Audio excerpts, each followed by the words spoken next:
پھر فرماتا ہے میرے بندو جب تم میری نافرمانی کرتے ہو، میرے بندو جب تم میری نافرمانی کرتے ہو اور گناہ کرتے ہو اور برائی کرتے ہو تو میں تم سے ناراض ہو جاتا ہوں۔ اللہ فرماتا ہے میں تم سے ناراض ہو جاتا ہوں اور پھر میں تم پر مصیبتیں ڈالتا ہوں، تم پر تکلیفیں ڈالتا ہوں، تم کو مصیبت میں گرفتار کر دیتا ہوں۔ بلکہ یہاں تک فرمایا جب تم میری نافرمانی کرتے ہو تو میں تم پر ظالم حکمراں مسلط کرتا ہوں۔ یہ جو حکومتیں ظالم ہے پوری دنیا میں، کوئی ایک ملک کی بات نہیں، ایک ملک کی بات نہیں، پوری دنیا کے حاکموں کو اٹھا کے دیکھیں، چند حاکم ایسے ہیں کہ جو نیک طبیعت کے ہوں گے، باقی سب ایسے ہی ہے۔ جو جتنا ظالم ہے اتنا بڑا حاکم ہے آج کے دور میں، کہیں کم کہیں زیادہ۔ امریکہ سے لے کے برطانیہ تک، برطانیہ سے لے کے بر صغیر تک سارے ایسے نکمے ہیں اور سارے ظالم ہیں، خون سے ہولی کھیلتے ہیں، لوگوں پہ ظلم کرتے ہیں، لوگوں پہ زیادتی کرتے ہیں، جرائم عام ہے۔ اللہ فرماتا ہے کہ جب تم گناہ کرتے ہو، پاپ کرتے ہو اور جرائم کرتے ہو تو میں تم پر ظالم حکمراں مسلط کرتا ہوں اور ان کے دل میں تمہارے لیے نفرت پیدا کرتا ہوں، ان کے لیے تمہارے دل میں دشمنی پیدا کرتا ہوں۔ ظاہر سی بات ہے، اللہ فرماتا ہے میرے تمہارے دل، سب کے دل میری دو انگلیوں کے درمیان ہے، جیسا کہ اس کی شان ہے۔ اللہ کی انگلیاں ہماری انگلیوں کی طرح نہیں، لیکن ایک تمثیل کے صرف سمجھانے کے لیے، حالانکہ وہاں کوئی تمثیل بھی نہیں ہے، صرف سمجھانے کے لیے فرمایا کہ تمہارے دل، تم سب کے دل میری دو انگلیوں کے درمیان ہے، میں جس کے لیے چاہتا ہوں محبت پیدا کرتا ہوں، جس کے لیے چاہتا ہوں نفرت پیدا کرتا ہوں۔ اللہ پاک فرماتا ہے جب تم میری نافرمانی کرتے ہو تو میں تم پر ظالم حکمراں مسلط کرتا ہوں۔ یہاں ہزاروں کی تعداد میں جوان موجود ہے اور شب برات میں وہ اپنے اللہ کو منانے آئے ہیں، اپنے اللہ کی بارگاہ میں سجود نیاز لٹانے آئے ہیں۔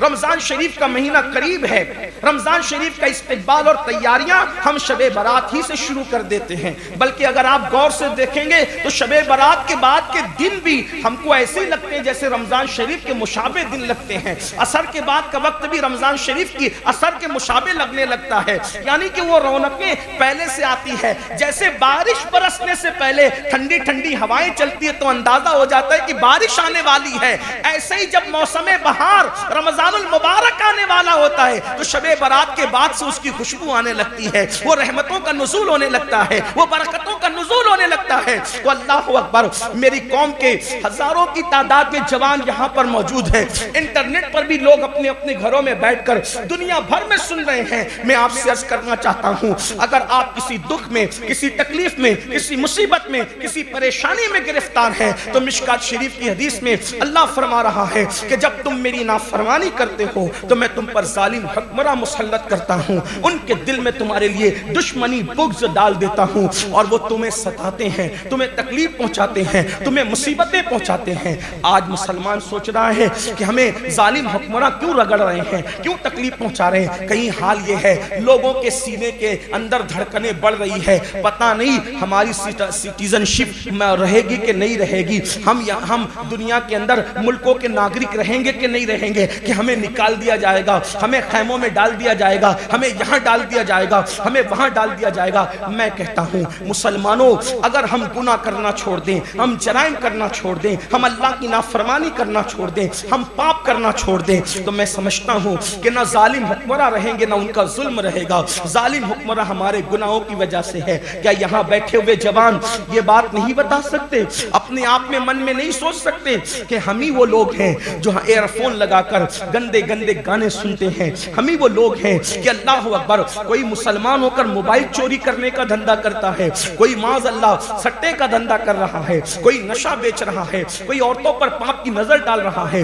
کوئی معاذ اللہ زنا تک کر رہا ہے۔ آپ سوچو کیا مسلمان سے یہ تصور کیا جا سکتا ہے کہ مسلمان زنا کرے گا؟ لیکن آج مسلمانوں کا کردار اتنا گر چکا ہے کہ معاذ اللہ لوگ زنا تک کر رہے ہیں، لوگ بدکاریاں تک کر رہے ہیں، لوگ حرام تک کھا رہے ہیں۔ رات اپنی کیسے گزر رہی ہے، مسلمانوں کی رات کیسے گزرتی ہے، اللہ اکبر۔ کوئی گندی فلم دیکھ کے رات گزار رہا ہے، کوئی دوستوں کے پاس بیٹھ کر کے گندی باتیں کر کے رات گزار رہا ہے۔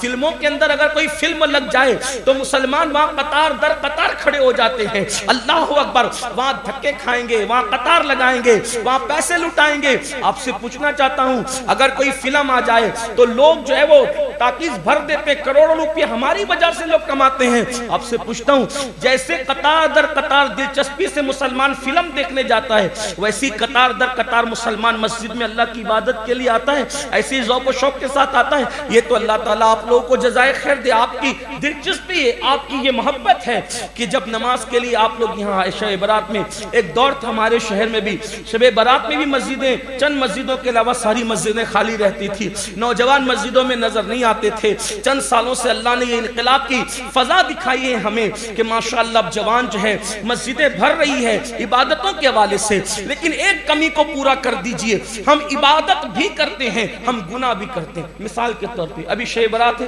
پوری رات عبادت میں گزاری، کچھ اللہ کے نیک بندے توبہ کر کے اس پہ قائم رہیں گے، لیکن کچھ لوگ صبح ہی جائیں گے۔ جلدی جلدی بات مکمل کی جائے کہ جب تم میری نافرمانی کرتے ہو تو میں تم پر ظالم حکمراں مسلط کرتا ہوں، پھر تم گڑ گڑاتے ہو۔ اللہ فرماتا ہے تم گڑ گڑاتے ہو، کہاں؟ حکمرانوں کے پاس، معاف کر دو، یہ مت کرو، وہ پاس کر دیا، وہ مت کرو، ایسا کر دیا، ویسا مت کرو۔ یہ سب مشکات کی حدیث میں میں تشریح کے ساتھ مفہوم کے طور پہ سمجھا رہا ہوں۔ تم گڑ گڑاتے ہو کہاں؟ حکمرانوں کے پاس، لیڈروں کے پاس۔ اللہ فرماتا ہے لیڈروں کے پاس گڑ گڑانے سے کچھ نہیں ہوگا، ظالموں کے پاس گڑ گڑانے سے کچھ نہیں ہوگا۔ پھر اللہ کیا کرنا پڑے گا؟ اللہ فرماتا ہے گڑ گڑانا ہے تو میرے پاس آ کے گڑ گڑاؤ، میرے پاس آ کے گڑ گڑاؤ اور اپنے گناہوں سے توبہ کرو، پھر میں تمہاری توبہ قبول کروں گا اور پھر میں تم کو نعمتیں عطا کروں گا، تمہاری عزتیں عطا کروں گا، تم کو وقار عطا کروں گا، اور تم جو مجھ سے طلب کرو گے اس طلب سے سوا میں تم کو عطا کر دوں گا۔